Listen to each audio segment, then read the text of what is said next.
18절 말씀에 하나님을 누구와 같다 하겠으며 무슨 형상을 그에게 비기겠느냐. 그래서 하나님을 누구와 비기겠느냐, 하나님을 누구와 비기겠느냐 라는 말씀으로 오늘 오후 시간에 말씀을 증거하고자 합니다. 25절 말씀에도 보면 25절 우리 한번 같이 읽습니다. 거룩하신 이가 이르시되 그런즉 너희가 나를 누구에게 비교하여 나를 그와 동등하게 하겠느냐 하시니라. 아멘. 두 구절 하나님을 누구와가 비기겠느냐, 하나님을 누구와 비교하여 그와 동등된다고 하겠느냐. 아니, 하나님과 비교할 것이 어디 있겠어요. 아무것도 없는 거지. 하나님만이 위대하시고 하나님만이 큰 분이다 라는 사실을 말씀해 주고 있어요. 자, 10절부터 보겠습니다. 이번 주간에 제가 캄보디아를 떠나면서 한 주간 동안 새벽 기도하면서 이사야 40장 말씀을 주로 해서 새벽 강단을 영상으로 볼 수 있도록 했습니다. 요즘 영상 시대가 되어서 다니엘 기도에도 세계 16,000교회가 한꺼번에 기도에 참여하고, 또 총회가 지난해 1월 달에 아주 우리 총회에 속한 모든 교회들이 영상을 통해서 새벽 기도하고, 코로나 이후에 영상 시설이 많이 발달되어서 지금 영상이 참 많이 활성화되어 있습니다. 우리 교회도 영상 공사를 해가지고 아주 영상 촬영해 보니까 저 나름대로는 참 성도들이 없는 가운데 말씀을 전한 것이 쉽지 않았지만 그래도 저에게는 많은 은혜가 되었습니다. 그래서 뭐 새벽기도 나오는 사람들이 우리 교회 10% 정도 나오잖아요. 못 들은 사람들이 많이 있고, 그래서 다시 이 말씀을 보게 되었습니다. 야, 참 귀하잖아요. 그 어린아이들이, 초등학생도 있는데 중학생, 고등학생, 대학생, 초등학생 새벽마다 새벽 기도를 해요. 5시 하는지 5시 반에 하는지 하여튼 너무 이뻐가지고 제가 사진도 촬영하고 그다음에 전부 다 안수기도를 다 해줬어요. 그 아이들 하나하나 전부 다 해줬어요. 얼마나 이쁜지. 어떤 목사님은 그거 보니까 막 눈물 나대. 눈물 나. 말씀을 전하면서 눈물을 흘려. 야, 저 학생들 너무너무 귀하다. 너무 복되다. 왜? 우리 한국교회는 그냥 아이들이 없고 쥐락 학생들이 없고 주로 어른들인데 거기에는 아주 아이들이 많잖아요. 아이들이 많잖아. 소망이 넘치는 그런 곳이잖아요. 아무튼 자, 오늘 10절부터 좀 보려고 그래요. 10절 말씀 우리 다 같이 10절 말씀을 같이 읽습니다. 보라, 주 여호와께서 장차 강한 자로 임할 것이요 친히 그의 팔로 다스릴 것이라. 보라, 상급이 그에 있고 보응이 그 앞에 있으며. 보라, 보라. 2번 이렇게 반복되어 나와요. 주 여호와께서 장차 강한 자로 임하실 것이요. 초림 예수님은 약하신 것처럼 강하지만 초림 예수는 아주 십자가에 못 박혀 죽는 그런 분으로 오셨지만, 장차 오시는 예수님은, 다시 오시는 예수님은 아주 강하신 분으로 오신다. 아주 발이 주석 같고, 주석 같은 발은 아주 굳센 발이죠. 센 발이죠. 한번 뜻을 정하는 것이 변치 않는 그런 발을 가지고, 입에서는 아주 그냥 불칼 같은 검이 나오고, 검으로 다스리는 그런 만왕의 왕, 만주의 주로 이 땅에 장차는 강한 자로 오실 것입니다. 그리고 그의 팔로 다스릴 것이라. 통치하시고 다스리고, 그 다음에 보라, 상급이 그에게 있고 보응이 그 앞에 있으며. 여기 보라, 상급이 그에게 있고 보응이 그 앞에 있으며. 여기 진리거든요. 이거 2가지예요. 예수 믿는 것은 2가지예요. 언제나 2가지예요. 상급이 그에게 있다. 잘 믿는 사람들. 저는 저 선교지에 가서 땀 흘리고, 또 여기 있는 사람은 저 신직교회 가서 땀 흘리고, 또 김치 담는 사람은 김치 담는 데 땀 흘리고, 여러 가지 각자 맡은 자리에서 충성하고 하는 것들 다 하나님이 보시고 있어요. 다 보시고 있어요. 그래서 하나님이 상급을 주셔요. 상급. 하나님이 상급이 그에게 있고, 장차 오실 주님은 상급을 주신다. 행한 대로 다 갚아주신다고 성경이 말씀하잖아요. 특별히 요한계시록 22장에는 행한 대로 갚아주신다는 말씀, 다시 오신다고 하면서 행한 대로 갚아주신다는 말씀이 이 반복되어 나옵니다. 요한계시록 22장이 마지막 장이잖아요. 마지막 장. 거기에 보면 전부 다 12절 말씀, 대표적으로 12절인데 요한계시록 22장 12절 보면 보라, 여기를 보라 그래요. 내가 속히 오리니 내가 줄 상이 내게 있어 각 사람에게 그 행한 대로 갚아주리라. 행한 대로 갚아주네. 행한 대로 갚아주시는 그런 분이라고 말씀하고 있습니다. 그러니까 저와 여러분들 그날에 보응을 받으면 안 돼요. 그날에 우리 모두 다 상급을 받아야 돼요. 적어도 양과 염소를 갈라놓는 심판이 있잖아요. 그때 양은 오른편에, 염소는 왼편에. 마태복음 25장에 보면 이제 성탄절이 가까운데 옥에 갇힌 사람, 굶주린 사람, 헐벗은 사람, 가난한 사람, 돌아본 사람은 오른편 양, 그리고 돌아보지 않는 사람은 왼편 저주를 받은 사람들이라고 말씀하잖아요. 예비된 창세로부터 예비된 하나님 나라에 들어가서 빛과 같이 변날 사람들, 오른편에 있는 사람이다. 보라, 상급이 그에게 있고 보응이 그 앞에 있다. 찬양대원들 늘 오늘 말씀처럼 우리의 삶 속에서 찬양대 또 하시는 분들도 마찬가지지만 늘 기쁘고 좋고 신나고 형통한 일만 있는 거 아니잖아요. 사람이 살다 보면 슬픈 일도 당하고 또 질병도 찾아오고 또 자녀들이 어렵게 할 수도 있고 직장 생활이 힘들 수도 있고 그렇다고 해서 우리가 구원받은 백성이 제사함받고 영생을 얻은 사람이 하나님 나라에 가면 계속되는 것이 찬양인데 찬양이 계속되는 곳이잖아요. 그래서 그런 환경 속에서도 찬양하는 이런 사람 믿음 있는 사람이지. 적어도 우리 교회 수준이라면 지금까지도 그래 오신 거죠. 찬양도 해봐야 별 볼 일 없구만. 때려쳐 이러면 안 돼요. 그래도 해야지. 그리 아니하실지라도 찬양대에 서서 찬양을 해서 내 삶이 윤택해지고 좋아지고 풍성해지고 번성해지고 이러면 좋겠지만 그러지 않고 몰락해도 다니엘서 봤잖아요. 몰락한다. 몰락. 재산도 빼앗기고 몰수당하고 그런 일을 당해도 하나님 앞에 제사함 받고 영생 복락을 얻었으니 찬양하는 것이 마땅하죠. 그리하면 이 땅에 받는 사람도 있어요. 이 땅에서 상급 받는 사람도 있어요. 아브라함처럼 아브라함을 불러가지고 내가 너로 하여금 큰 민족을 이루게 하고 내 이름을 창대케 하고 너를 축복하는 자 축복하고 너를 저주하는 자 저주가 임한다. 이런 말씀도 있지만 신약에 오면 스데반 집사 돌에 맞아 죽잖아요. 잘 믿으니까 돌에 맞아 죽잖아요. 바울 칼로 목베임을 당해서 죽잖아요. 베드로 거꾸로 매달려서 죽잖아요.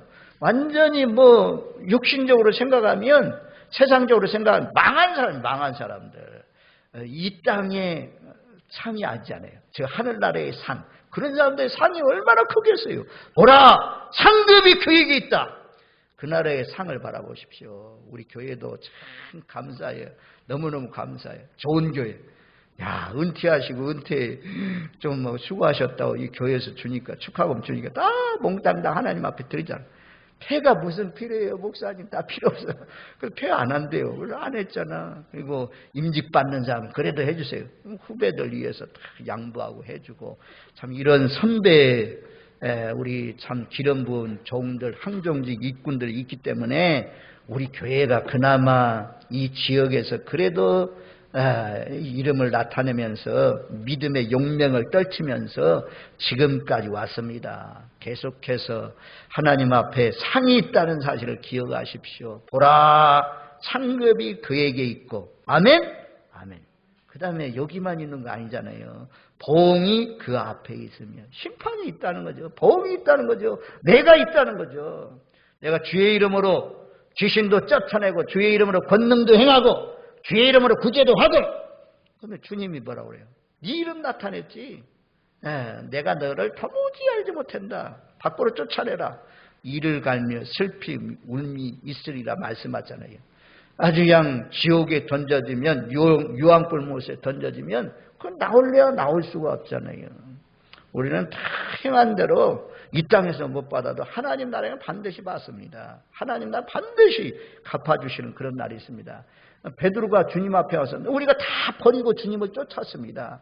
우리에게 뭐가 있습니까? 했더니 이 땅에서야 너희에게는 100배의 축복이 있고 핍박을 겸하여 받는다. 그리고 하늘나라의 보좌에 12보좌에 함께 앉아서 심판하는 그런 권세를 줄 것이다.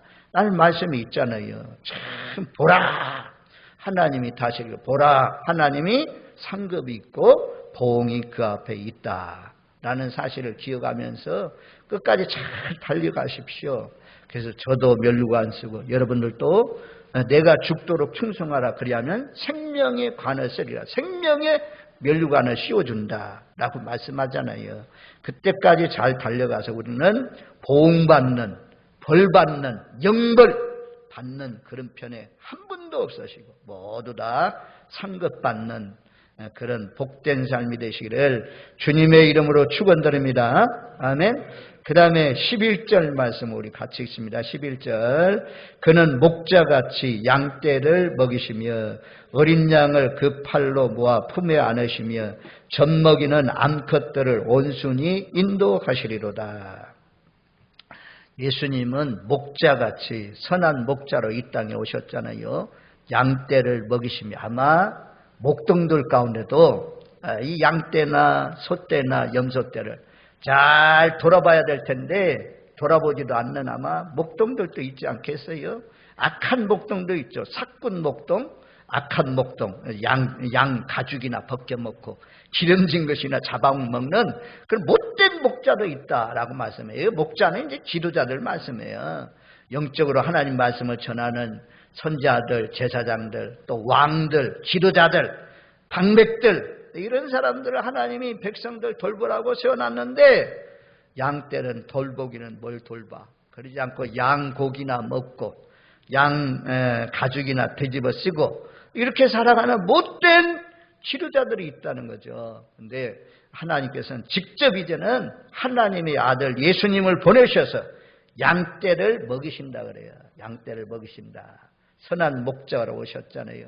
그래서 예수님은 생명을 우리를 대속물로 주시기 위해서 오셨다라고 말씀합니다. 그리고 그 예수님은 여기 보면 어린 양을 그 팔로 모아 품에 안으시며 참 어린 양들, 잘 모르는 양들, 풀이 어디 있는지 모르고 넘어진 양들 이런 양들 다 품에 안으셔서 인도하시는 그런 분이다라고 말씀해요. 우리를 참 예수님께서 그래도 다독거리시고 넘어지고 엎어져도 또 안으셔서 아주 쓰러져서 아주 그냥 엘리야처럼 그렇게 한번 용맹을 떨치시고 노된 나무 밑에서 쓰러져서 주여 넉넉하오니 내 생명을 취해주세요. 그렇게 기도했던 엘리야처럼 바짝 넘어져가지고 자빠 쓰러져 있을 때 또 찾아오셔서 일으키시고 쓸어주시고 만져주시고 물 먹여주시고 떡 먹여주셔서 우리를 위로해 주셔서 우리가 여기까지 달려왔습니다. 그런 품에 안아주셨다는 거죠. 모아 그의 팔로 품에 안으시며 품에 안는다는 것은 이 따뜻한 사랑이 느껴지잖아요. 어머니가 엄마 품에 안겨있는 어린아이 얼마나 안정돼요. 얼마나 위로됩니까? 엄마 품에 안겨져 있는 어린아이. 요즘에는 아이들이 참 많이 안 나서 그런 풍경을 참 자주 볼 수가 없지만 이번에 보니까 베트남에서 비행기를 타고 밤 12시 반 20분인가 비행기를 타고 오는데 옆자리에 앉아서 야 이거 큰일 났다 이거 오늘 저기 잠 못 자면 어떻게 하지? 왜냐하면 어린아이를 안고 이 엄마가 아주 어린아이요. 아니 그러니까 30대 초반이나 뭐 20대 후반 됐겠죠. 자기 어머니가 어린아이를 품에 안고 탔어요. 그러면 어린아이는 되게 비행기 뜨고 막 비행기 안에서 엄청나게 울거든요. 다행이더라고. 안 울더라고.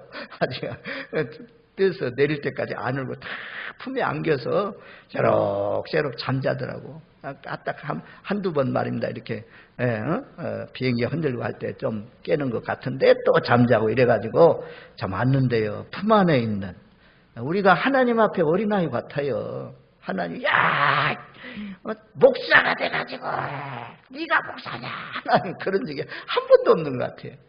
아이고 지치고 피곤하고 쓰러져 있을 때 늘 하나님의 품은 언제나 따뜻해요. 하나님의 품은 언제나 포근해요. 겨울철에 이 포근한 거 얼마나 좋습니까? 저와 여러분들 자녀들 안을 때 그렇게 안아주십시오. 세상살이 참 힘들고 어려운데 하나님이 여러분들 세우신 이유는 또 직분자를 세우신 이유는 전부 다 예수님 같은 심정으로 일해 주라고 하나님 세웠어요. 40장 1절 말씀에 그래서 그렇게 말씀해요. 자, 40장 1절 말씀 같이 읽습니다. 너희 하나님이 이르시되 너희는 이루하라 내 백성을 이루하라. 두 번이나 이루하라 그러잖아요. 부모가 있는 이유는 이 자기 자녀들 이루하라고. 또 목회자가 있는 이유는 성도들 이루하라고.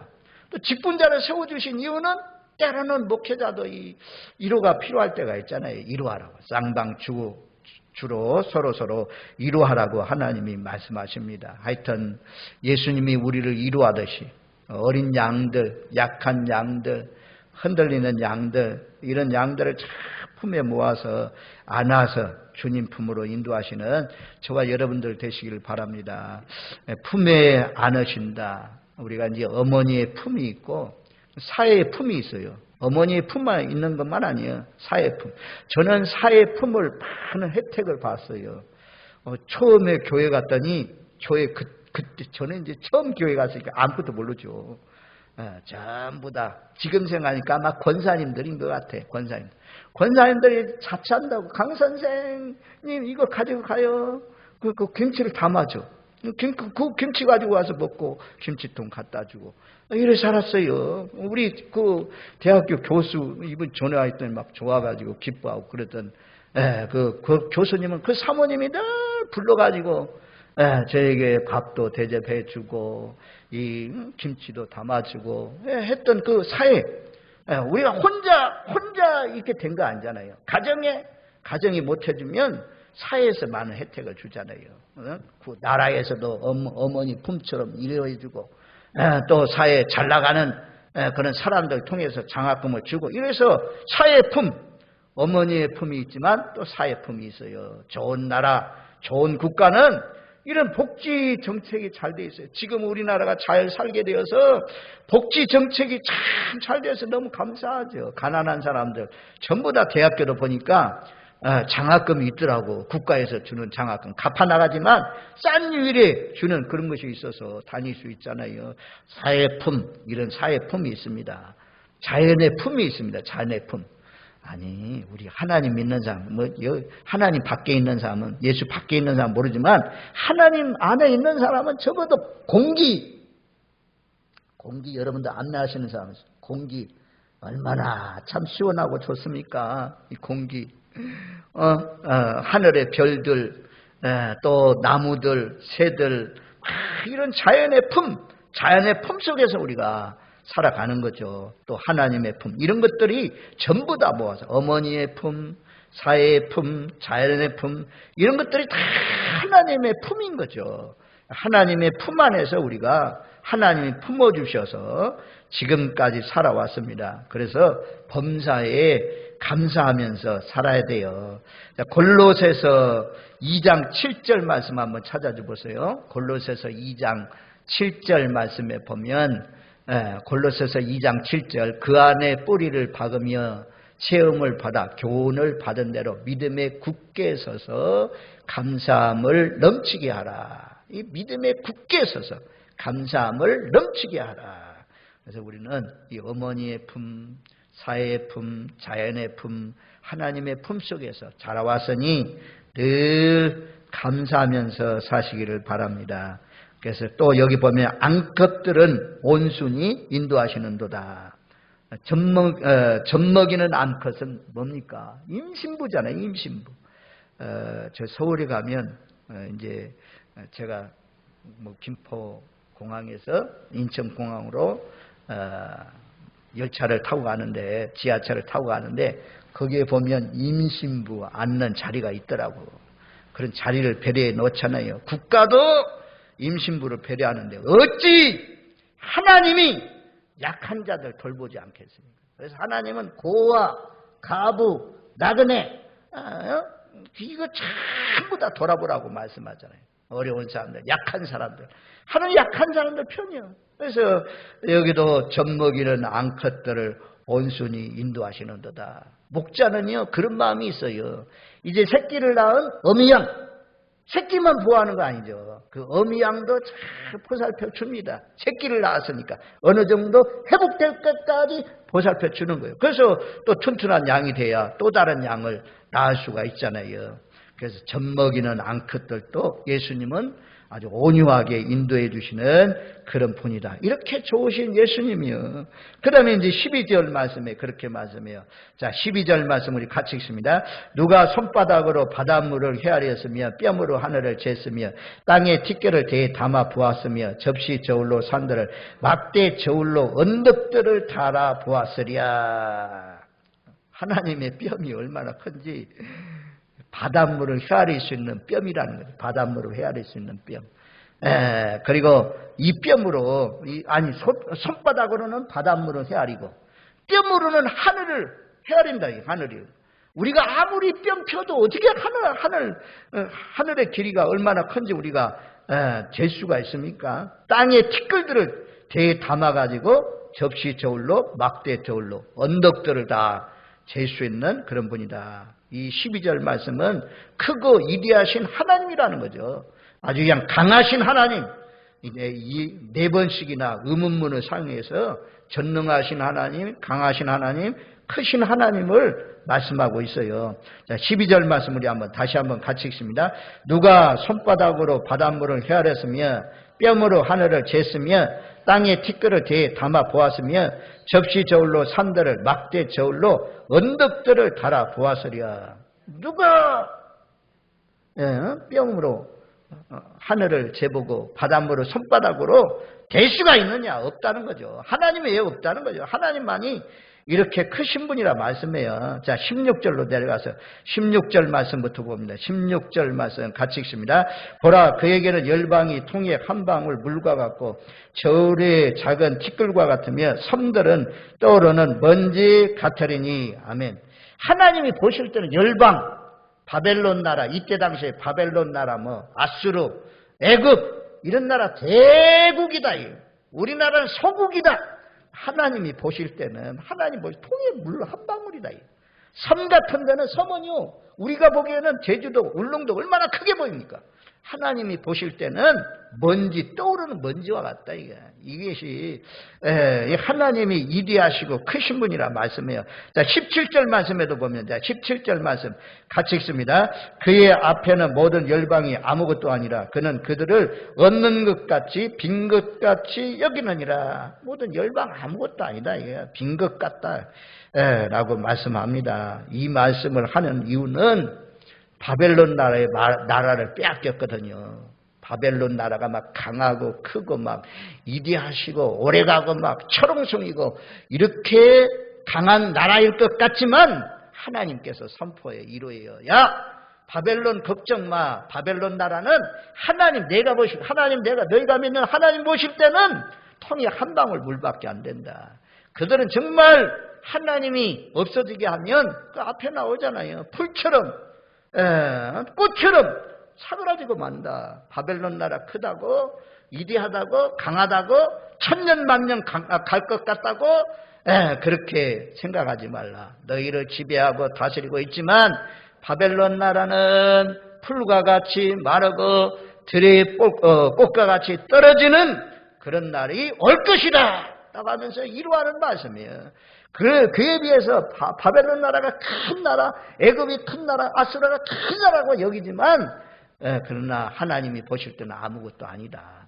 하나님만이 온 세상 나라를 지배하시고 다스리는 분이니 하나님을 더욱 의지하고 하나님께 기도하고 하나님을 참 높이고 살라라고 말씀합니다. 그래서 그 크신 하나님의 사랑, 그 크신 하나님은 크신 분이에요. 우리가 믿는 하나님이 째째하신 하나님이 아니야.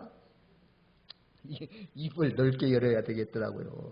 제가 딱개오 평화교회, 또 거기 지역이 오노 지역인데, 캄보디아 오노 지역의 온유교회, 두 교회를 보면서 이 자리를 잡고 있는 평수가 2,000평씩이나 된다고 하잖아요. 그분 요 딱개오 이정재 목사님도 그렇고 온유교회 송기쁨 성사님도 마찬가지고, 아니 신전 봐요, 신전. 하나님 캄보디아 신전 저렇게 멋들어지게 아름답게 세워졌는데 그 크신 하나님의 교회가 조그만해져야 되겠습니까? 하나님 좀 도와주세요. 큰 교회 지켜주세요. 이런 비교해서 사람들이 하나님을 째째하게 생각하는데, 제발 하나님이 크신 분이라고 만세상에 드러낼 수 있도록 좀 도와주세요. 그래서 그 교회는 5개가 연합해가지고, 한 교회가 감당하기 어려우니까 5교회가 2천만 원씩. 그래서 3교회가 6천만 원을 내고, 2교회는 어떻게 된 것인지 감당하지 못해가지고, 그분이 그래, 2교회는 아주 그 이후에 어려워졌다, 그런 간증을 하더라고요. 냈던 교회는 지금도 부흥하고 잘 되고.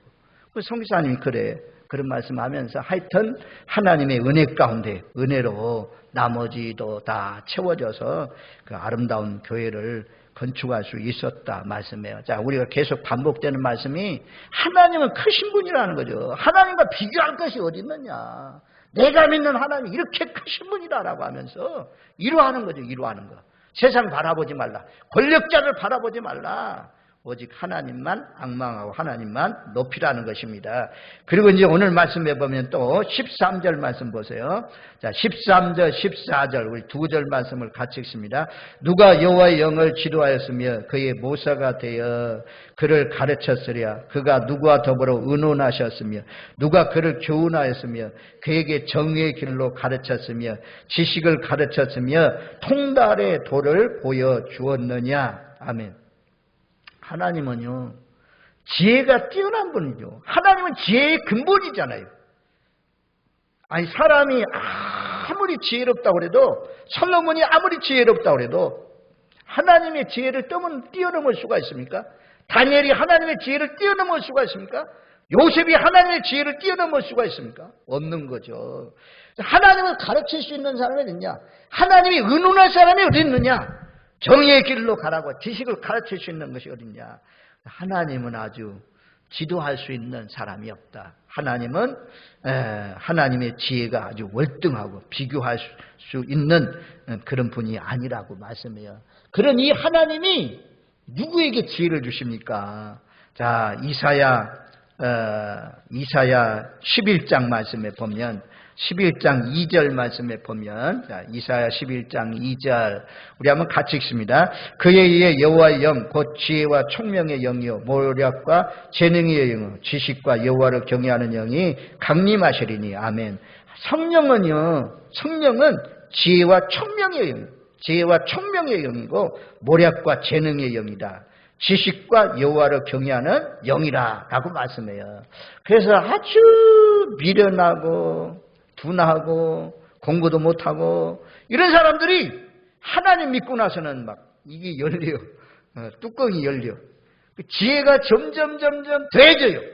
그래가지고 그냥 아주 나쁜 짓만 하고 허랑방탕하고 이렇게 살던 청소년들이 통의하고 자복하고 회개하면서 지혜가 열려가지고 꼴등하는 아들이 막 1등 가고 이런 역사가 일어나잖아요. 하나님이 지혜를 주셔가지고 지혜의 영, 지식의 영을 불어넣어주가지고 이런 역사를 이루는 것을 우리가 볼 수가 있잖아요.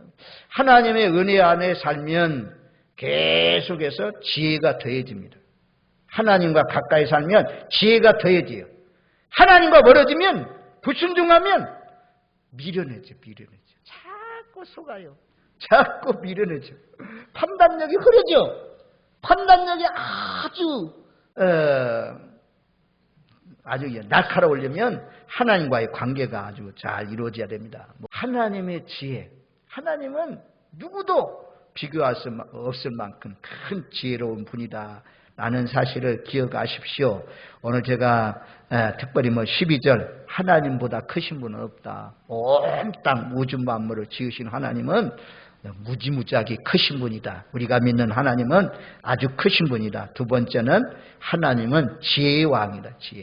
지혜. 아주 그냥 그래서 우리를 지도하시고 가르치시고 하실 수 있는 충분한 능력 있는 분이라는 것을 인정하면서 그분 앞에 지혜가 필요하면 지혜를 구하시고, 이렇게 지혜가 많으시고 능력이 많으신 하나님 앞에 의논하실 것이 있으면 의논하시고, 그럼 성령님께서 가르쳐 주시고 정의의 길로 또 하나님이 기뻐하시는 길로 우리를 인도해 주실 것입니다. 이번 한 주간도 크고 위대하신 하나님을 의지하고 앙망해서 승리하는 복된 한 주간이 되시기를 주님의 이름으로 축원드립니다. 아멘.